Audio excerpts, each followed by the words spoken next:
Hello, cat and dog parents. I'm Dr. Cola, here to share helpful insights about your furry friends. In our last episode, we explored why cats and dogs need their own specially formulated food. But have you ever wondered, what would happen if a person ate dog food? It's an intriguing thought, isn't it? Considering that humans primarily rely on carbohydrates as their main energy source, it might seem like eating dog food wouldn't be a big deal. Interestingly, I came across a video where the CEO of a pet food company conducted a 30-day experiment eating dog food exclusively. This sparked my curiosity. What if we compared the nutritional needs of humans and dogs to understand what changes might occur?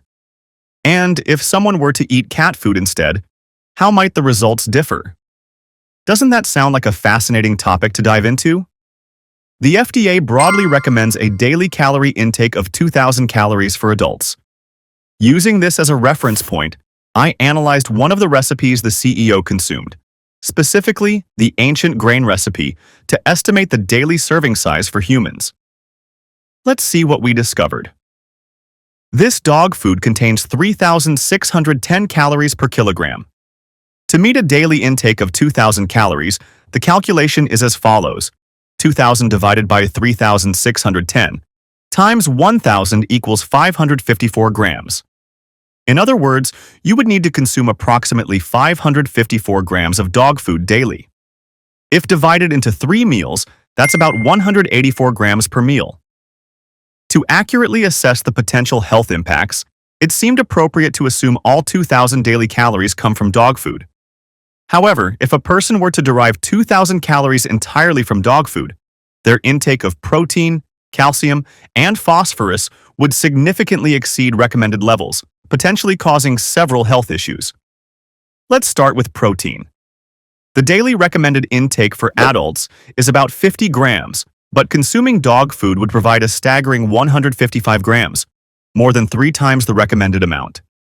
Excessive protein intake can overburden the kidneys, as they struggle to process the nitrogen waste from protein metabolism, potentially compromising kidney health. Furthermore, protein metabolism requires a substantial amount of water, increasing the risk of dehydration.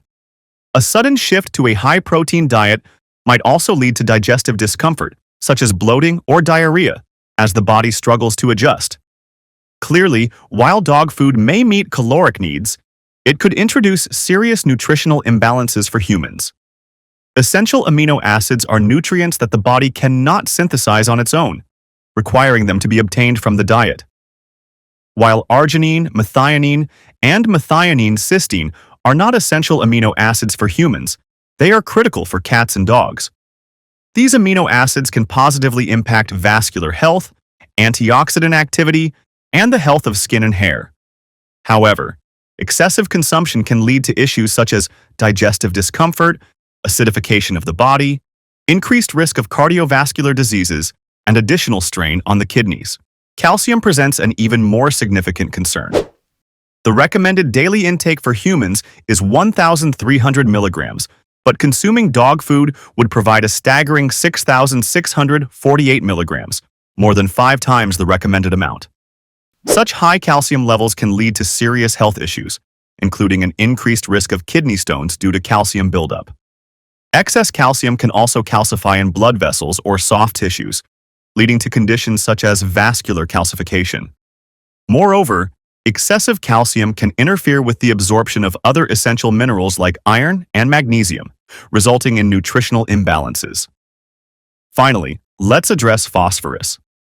The recommended daily intake for humans is around 1,250 milligrams, but consuming dog food would result in a phosphorus intake of 5,540 milligrams, more than 4 times the recommended amount. Such an excessive intake disrupts the calcium to phosphorus balance, which is critical for maintaining healthy bones. An imbalance can increase the risk of bone-related issues like osteoporosis or bone weakening. Moreover, high phosphorus levels place significant strain on the kidneys, potentially leading to long-term kidney damage. Phosphorus also plays a role in hormonal regulation, including the secretion of parathyroid hormone PTH, which helps maintain calcium levels in the blood.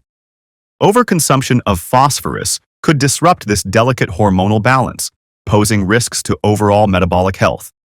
Cat food, compared to dog food, contains slightly lower levels of calcium and phosphorus, but significantly higher protein content.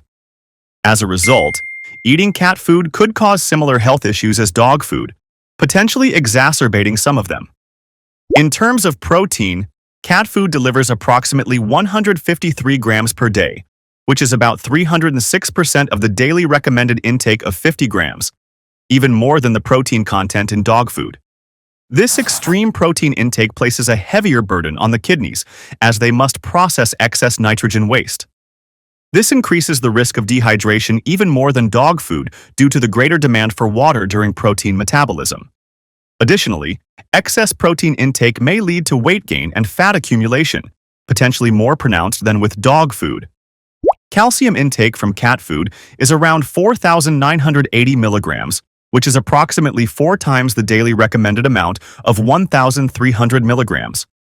While this is about 25% less than the calcium in dog food, the risks remain significant. High calcium levels can still lead to kidney stones and vascular calcification, as well as interference with the absorption of essential minerals like magnesium and iron, accelerating nutritional imbalances. For phosphorus, cat food provides approximately 3,622 milligrams, which is about 290% of the daily recommended intake of 1,250 milligrams. While this is lower than the phosphorus content in dog food, the potential issues related to calcium-phosphorus imbalance and its negative effects on kidney health remain significant. In terms of dietary fiber, cat food contains about 32 grams, slightly exceeding the daily recommendation of 28 grams for humans. While this amount is closer to optimal, the type of fiber used in cat food is likely not formulated to support human digestion. This could lead to issues like abdominal discomfort or digestive problems. The carbohydrate content of pet food is not required to be listed on labels, making precise comparisons difficult. Similarly, information on vitamins and minerals is often omitted, so they were excluded from this analysis. However, even based on the excessive levels of protein, calcium, and phosphorus discussed earlier, the potential negative side effects of humans consuming pet food are quite clear. In conclusion, dog and cat food are specifically formulated to meet the unique nutritional needs of pets and are completely different from the physiological requirements of humans. Consuming pet food over a long period could have severe adverse effects on human health and should be strictly avoided. Of course, tasting it out of curiosity once is unlikely to cause immediate harm, but it's important to remember that pet food is designed exclusively for animals. Humans should stick to a balanced diet that meets their own nutritional needs. This has been Dr. Cola. Thank you for listening.